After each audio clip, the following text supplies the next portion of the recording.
Bonjour à tous, je suis Amandine Perrault, experte en fiscalité de l'innovation et nous allons parler aujourd'hui de deux des dispositifs qui comptent parmi les plus avantageux du système économique français. Le statut de jeune entreprise innovante et le statut de jeune entreprise innovante de croissance. Mais avant d'aller plus loin, quelques éléments de contexte. Le statut de jeune entreprise innovante a été créé en 2004 pour favoriser la création et le développement de PME qui réalisent des activités de recherche. Ce dispositif a été complété par la loi de finances 2024 avec la création du statut de jeune entreprise innovante de croissance, afin d'augmenter le nombre de bénéficiaires. Ces deux dispositifs ont beaucoup de points communs, et nous verrons en fin de vidéo les quelques différences qui existent avec un focus sur ce statut de jeune entreprise innovante de croissance. Mais pour commencer, parlons tout d'abord du dispositif le plus répandu et le plus connu, le statut de jeune entreprise innovante.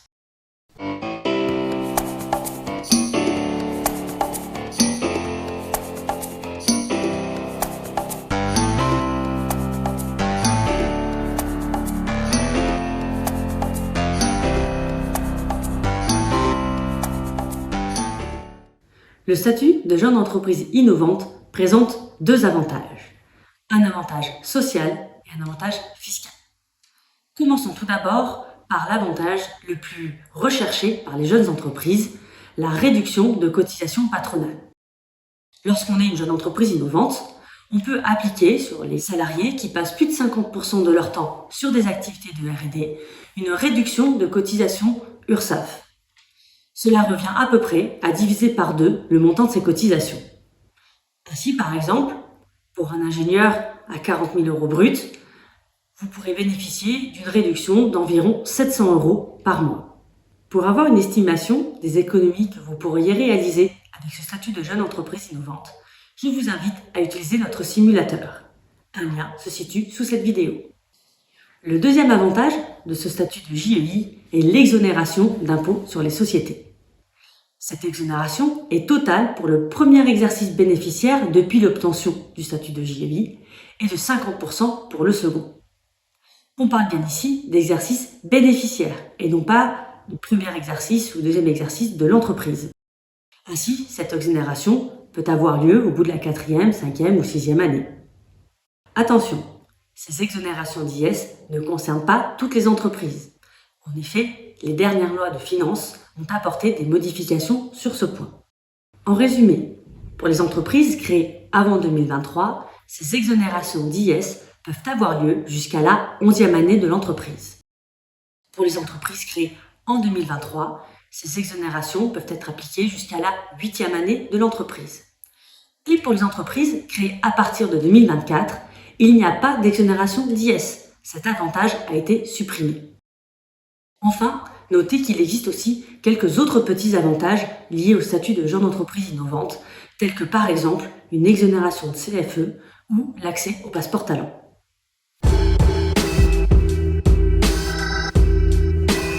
C'est le moment d'évoquer le grand malentendu sur le statut de jeune entreprise innovante. En effet, ce dispositif porte très mal son nom.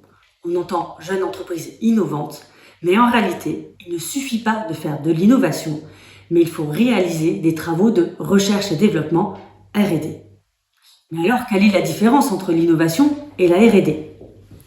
Pour faire simple, si je développe un produit qui n'existe pas sur son marché ou qui présente un élément de nouveauté par rapport à la concurrence, je fais bien de l'innovation. Mais pour faire de la R&D, je dois réaliser des travaux qui portent sur des problématiques scientifiques ou techniques et qui doivent permettre une réelle avancée de l'état de l'art scientifique du domaine. Ainsi, pour être JEI, il faut faire de la R&D. Et il faut même que cette R&D couvre au moins 15% des dépenses totales de l'entreprise. C'est le premier critère. Deuxième critère, être une TPE-PME, c'est-à-dire avoir moins de 250 salariés, réaliser moins de 50 millions € de chiffre d'affaires ou 43 millions € de résultats. Troisième critère, avoir moins de 8 ans. C'est le critère de jeunesse. Quatrième critère, il faut que le capital soit détenu au moins à 50% par des personnes physiques. À noter que si l'entreprise est détenue par une holding, celle-ci doit être elle-même détenue à plus de 50% par des personnes physiques. Enfin, cinquième et dernier critère, c'est le critère de nouveauté. C'est-à-dire que l'entreprise ne doit pas être issue d'une extension, restructuration ou restructuration d'activité. À noter qu'il existe des exceptions pour les filiales ou les spin-offs. Par exemple, une filiale peut être JEI si son activité est complètement différente de celle de la société mère.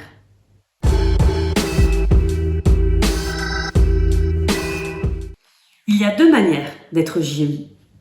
La voie risquée, l'autodéclaration. Il lui suffit pour cela d'appeler votre comptable et de lui demander d'appliquer les avantages du JEI, comme par exemple les réductions de cotisations patronales sur les salariés de R&D. C'est tout à fait légal, mais c'est risqué. Pourquoi ? Parce qu'à tout moment, l'URSSAF ou l'administration fiscale peut vous demander des justificatifs, et notamment de justifier que vous réalisez bien une activité de R&D.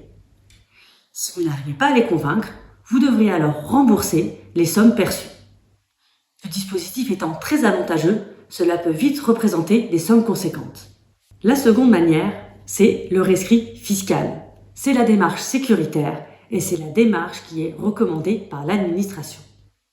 Le principe est simple, il consiste à faire valider par l'administration que vous répondez bien aux critères de JEI avant de bénéficier de ces avantages.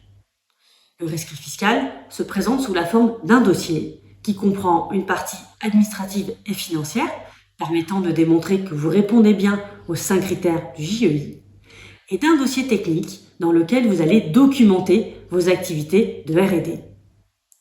L'administration a alors 3 mois pour se prononcer.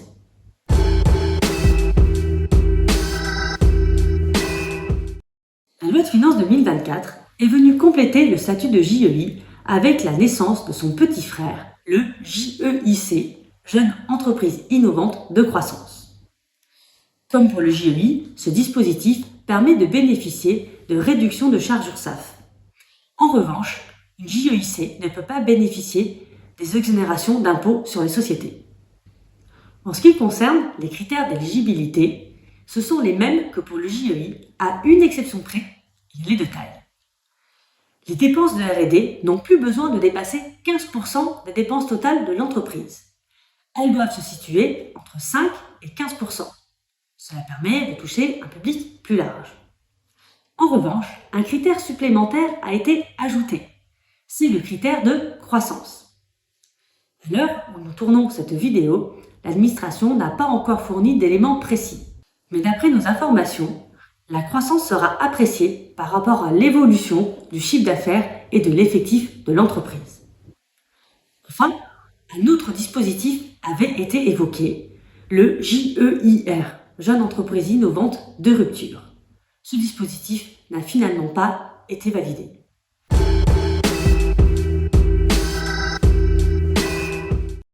En résumé, une entreprise qui n'a pas d'effectif de R&D ou qui n'a pas encore prévu de recruter sur ce poste et qui ne réalise pas de bénéfices n'a pas vraiment d'intérêt à demander le statut de JEI.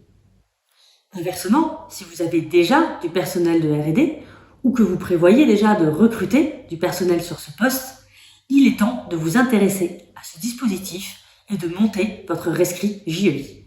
Et vous l'aurez compris, un rescrit JEI ou JEIC passe par la rédaction d'un dossier robuste permettant de justifier de vos activités de R&D. Et l'administration a ses attentes aussi bien sur le fond que sur la forme. Si vous avez besoin d'aide pour monter ce dossier ou tout simplement vérifier votre éligibilité à ces dispositifs, nous sommes à votre écoute. Il vous suffit pour cela de prendre rendez-vous grâce au lien situé sous cette vidéo. En attendant, je vous dis à très bientôt pour un nouvel épisode de la Self & Knov Academy.